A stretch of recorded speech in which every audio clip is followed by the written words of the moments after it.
환생의 징표로 남긴 것. 2018년 12월 중국 텐진. 유난히 춥던 겨울날 왕씨 부부는 슬픔에 겨워 눈물을 주체하지 못했습니다. 부디 다음 생에선 아프지 말고 건강하게 지내려. 그렇게 11살 레노는 가족의 품에 안겨 눈을 감았습니다. 자식을 또 먼저 떠나보내는 모양이군요. 네, 뭐 아까 기사에 이어서 또 슬픈 얘기네요. 사실 레노는 왕씨 부부가 가족처럼 여기던 반려견이었습니다. 아이고. 그렇게 사랑하는 반려견 레노를 떠나보낸 뒤 슬픔에 잠긴 왕씨의 아내는 통 입맛도 없고 몸이 좋지 않아 병원을 찾았는데요. 그런데 임신 축하드려요. 왕씨 부부가 반려견 레노를 떠나보내고 얼마 뒤 새 가족이 찾아왔는데요. 그리고 이듬해 왕씨 부부는 사랑스러운 아들 투안투안을 출산했죠. 그런데 언제부턴가 아들 투안투안의 왼쪽 손목에 희뿌연 반점이 보였습니다. 뭐야? 그런데 말입니다. 이 점은 설마? 왕씨 부부는 깜짝 놀라더니 급기야 자리에 주저앉으며 오열까지 했습니다. 아, 왜? 아니 그 레노도 있었나?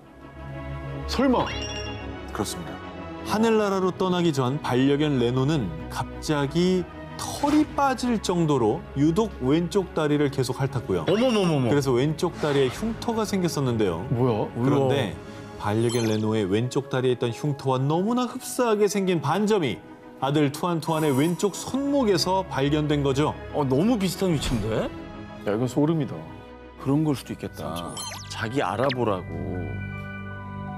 일부러 긁어서 상처를 낸 걸 수도 있겠다. 이거 아니면 못 알아보잖아요. 그렇죠.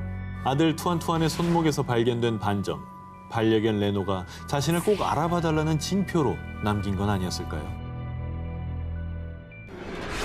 모모에서 온 소년. 1996년 러시아의 한 작은 마을에서 태어난 보리스카는 정말 놀라운 아이였습니다. 태어날 때부터 그 어떤 고통을 느껴도 절대 울지 않았고요. 8개월 때부터는 옹알이 정도가 아니라 완벽한 문장으로 말을 할 줄 알았다고 합니다. 아니, 아기가 배고프면 울고, 그러니까 모든 의사표현은 우는 걸로 하잖아요. 그렇죠. 근데 그거 대신에 그냥 말부터 내뱉었다고? 그렇죠. 울지 배고프니까. 않고 배고파 이랬다니. 그러니까 그게 더 소름인데? 물 줘. 배고파. 기저귀! 애기가. 그런데 여기서 끝이 아닙니다. 보리스카가 3살이 채 되지 않았을 무렵엔요. 아니, 보리스카, 너 지금 뭘 읽고 있는 거야?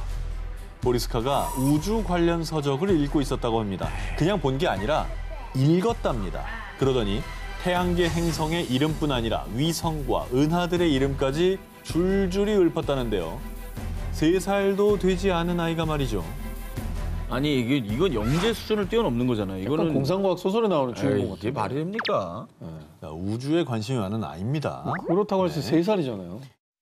그리고 또 언젠가부터는 외계어 같은 정체불명의 언어를 중얼거리더니 부모에게 충격적인 말을 했습니다.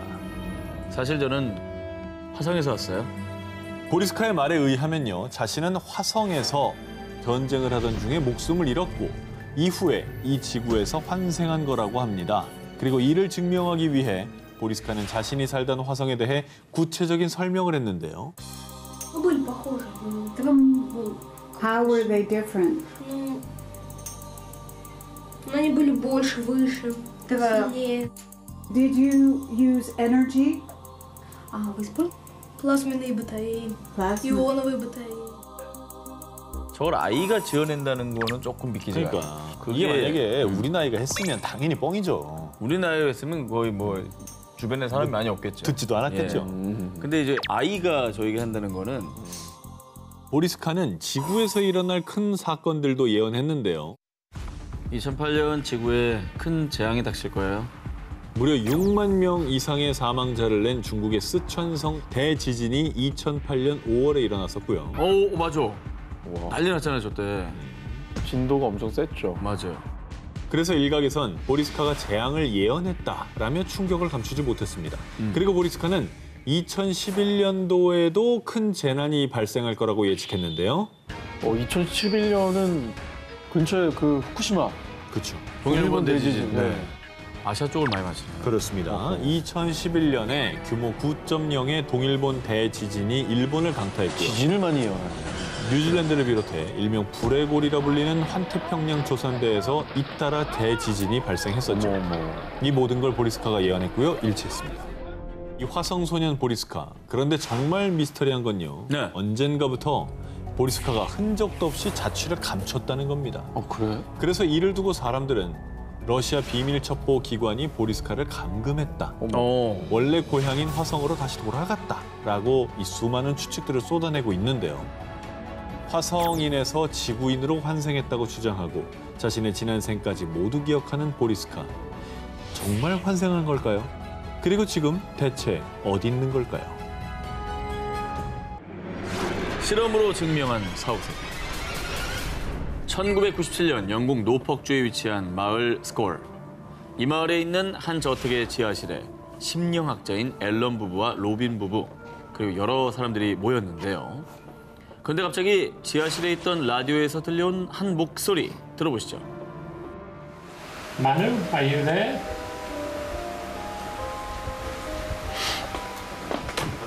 Emily? Yes. Hello, Manu. Thank you, Manu. 뭐야, 대답했어? We would like to ask the question of the appearance of your space.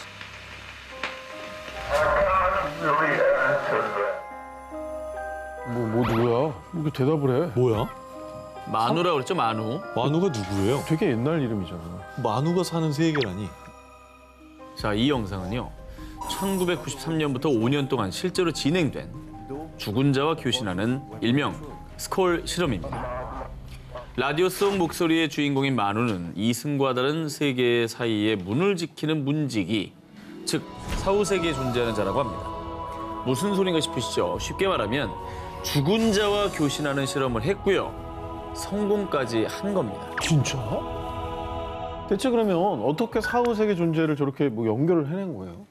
자, 스콜 연구팀에 의하면 수신기인 게르마늄 전자장치와 필름 카메라 그리고 라디오를 통해 영혼들과 교신을 해서요. 사후세계 존재인 마누를 소환했다고 합니다. 그리고 마누는 자신의 존재를 증명하기 위해 허공에다 갑자기 장신구나 메달을 만들어냈다고 하는데요. 정말? 자, 그리고 사후세계 문지기 마누뿐 아니라 또 다른 영혼들과의 교신에도 성공했다고 합니다. 이때는 영혼들의 요구대로 깜깜한 어둠 속에서 카메라로 촬영을 했는데 놀랍게도 사진에 영혼들의 모습이 찍혔다고 합니다. 진짜 사람이네? 저거 진짜 사람이잖아. 사람입니다. 근데 어떻게 저렇게 찍힌 거지? 그 영혼을 찍힌 거라고요? 그렇죠. 어떻게 저렇게 찍혔지? 모르겠어요. 지금까지 이제 얘기를 듣고 있으니까 이게 딱 들었을 때 야, 어머 정말 놀라워 이거보다는 약간 정말 맞을까? 이런 의심이 들기는 해요. 스콜 연구팀은요. 실험을 할 때 조작이 아님을 증명하고 도움을 받기 위해서 모 대학교의 전기공학과 교수와 영국 심령연구학회에 있는 교수 등을 실험에 초청을 했는데요. 이들이 보는 앞에서 라디오 내부의 부품도 제거하고 전원 코드도 뺀 채 실험을 했다고 합니다. 정말? 자, 그러니까 당연히 작동이 안 되는 게 맞겠죠. 그런데 소리가 들린 겁니다. 그게 바로 영혼의 소리. 즉, 교신에 성공했다는 증거가 되는 것이죠. 야, 이거 뭔 소리야 진짜. 어우, 소름인데 약간. 자, 그래서 실험에 참여한 과학자들은 스콜 실험 결과는 속임수가 아니다라며 증언을 했다고 합니다. 아니 근데 뭐 이 실험 지금도 합니까? 그럼 지금까지 하고 있다면 전 세계가 뒤집어졌을 것 같은데. 1998년 1월 실험을 시작한 지 5년 만에 스콜 실험이 갑작스레 중단됐습니다. 그 이유가 무엇이었냐? 사악한 영혼들이 우리가 사는 세상으로 넘어오려고 했습니다. 그래서 그만뒀습니다. 스콜 실험 연구팀에 따르면 죽은 자들이 자신들이 드나들 수 있는 문, 빈 유리관을 설치해달라고 요구했는데 이 빈 유리관에서 사악한 기운의 영이 나타난 겁니다. 이에 연구팀은 제어 불가능한 끔찍한 일이 생길 수도 있다고 판단해 결국 실험을 중단했다고 합니다. 이 실험을 보면 어쨌거나 인간이 사는 세상도 있고 사후 세계도 있고 뭐 이런 게 증명이 된 게 아닌가. 죽은 자들과 교신하는 스콜 실험, 그들이 사는 사후 세계는 대체 어떤 곳일까요?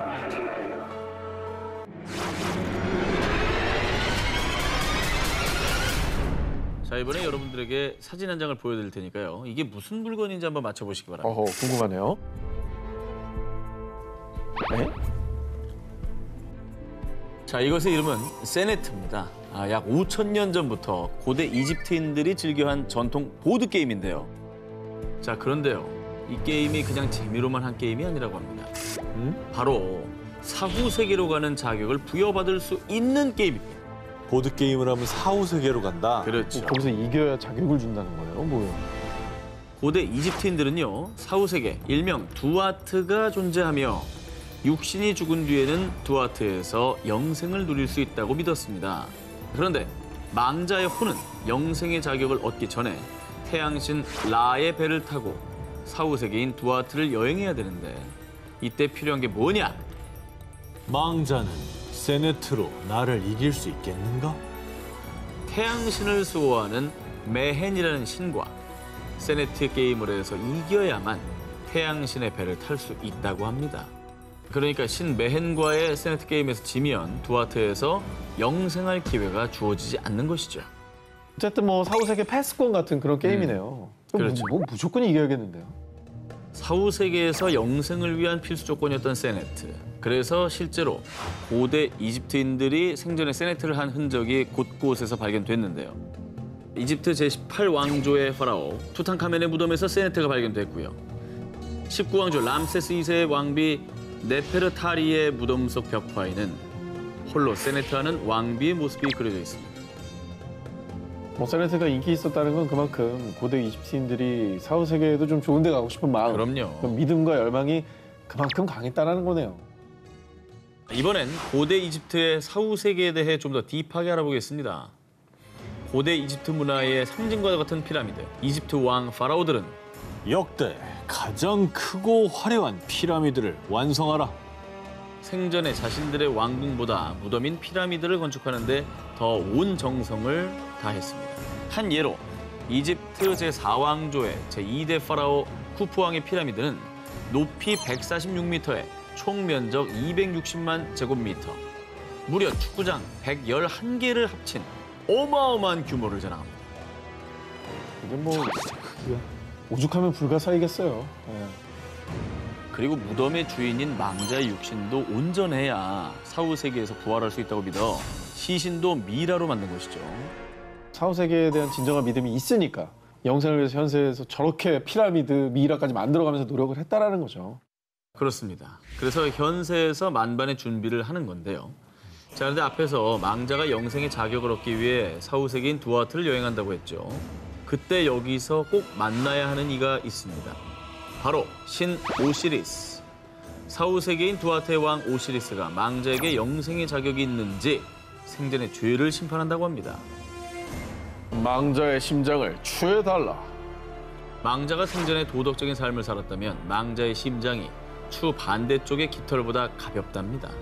그래서 심판을 받은 뒤 통과를 하면 망자는 부활해서 사후 세계의 천국인 아루에서 영생을 하게 되고요. 하지만 반대로 이 심판에서 생전에 죄가 많은 걸로 나오면 영생은커녕 혼이 소멸당해 영원한 죽음을 맞이하게 된다고 합니다. 이거는 영화 신과 함께에 나오는 내용하고 좀 비슷한 것 같아요. 맞아요. 귀인이 되는 조건을 심사한 거네요. 육신이 죽은 뒤 다시 한번 운명을 결정하는 사후 세계의 심판. 어쩌면 우리가 사는 현세는 사후 세계의 삶을 결정짓는 여정이 아닐까요?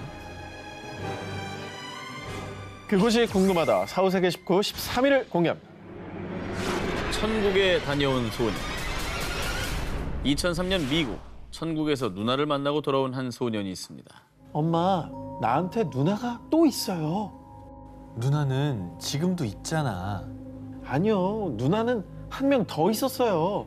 천국에서 만난 그 누나가 얘기해줬어요. 대체 이 소년은 무슨 말을 한 걸까요? 2003년 3월, 당시 4살이었던 소년 콜트는 급성 충수염으로 의식불명에 빠져 응급실로 이송. 대수술을 2번이나 받았을 정도로 아주 위독한 상태였습니다. 심지어 3분간 심정지 상태에 이르게 됐는데요.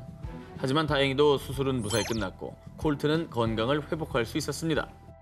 그런데 말입니다. 수술이 끝난 뒤 콜트는 엄마, 아빠, 나 천국에 다녀왔어요. 가족에게 자꾸만 천국 얘기를 꺼냈습니다. 네? 하지만 콜튼의 부모는 아들 콜튼의 의식이 뚜렷하지 않다고 여겨 대수롭지 않게 생각했죠. 그런데 천국에서 누나도 보고 왔는걸요? 콜튼이 천국에서 누나를 만나고 왔다는 말에 콜튼의 부모는 깜짝 놀라고 말았는데요. 그 이유, 콜튼이 태어나기 전인 1998년 안타깝게도 콜튼의 엄마가 임신 초기에 유산한 적이 있었던 것입니다. 하지만 콜튼의 부모는 이 이야기를 콜튼에게 단 한 번도 한 적이 없었다고 하는데요. 야, 그럼 유산된 아이가 천국에 있었고 걔를 만나고 온 거예요? 콜튼에 따르면 자신과 똑 닮은 누나가 천국에서 콜튼을 보자마자 달려와 포근히 안아줬다고 합니다. 그러면서 하늘에서 지켜보고 있었다라고 말했다고 합니다. 4살 꼬마가 지어낸 얘기라고 하기에는 너무나 구체적이었던 것이죠. 게다가 아빠, 천국에서 팝 할아버지도 만났어요. 정말 재밌는 분이에요. 콜튼은 증조부, 팝 할아버지까지 천국에서 만났다고 합니다. 이분은 콜튼이 태어나기도 훨씬 전에 돌아가신 분이었는데 말이죠. 너무 놀라서 콜튼의 아빠는 콜튼에게 조심스레 다가가 팝 할아버지가 돌아가시기 전에 사진을 보여줬는데요. 이 할아버지 아니에요. 천국에는 나이 든 사람이 없었어요. 그래서 콜튼의 아빠는 다시 팝 할아버지의 젊은 시절 사진을 보여줬습니다. 그제야 콜튼은 천국에서 본 팝 할아버지가 맞다라고 했습니다. 이거 소름이다. 뭐야. 자, 이후에 천국에서 죽은 가족들이 만난 소년, 콜튼의 천국 경험담은 대대적으로 이슈가 돼서요. 2010년 Heaven is for Real이라는 책으로 발행돼 미국에서 무려 175주간 베스트셀러에 올랐습니다. 그리고 2014년에는 영화로까지 개봉돼 전미 박스오피스 1위를 기록하기도 했다고 합니다.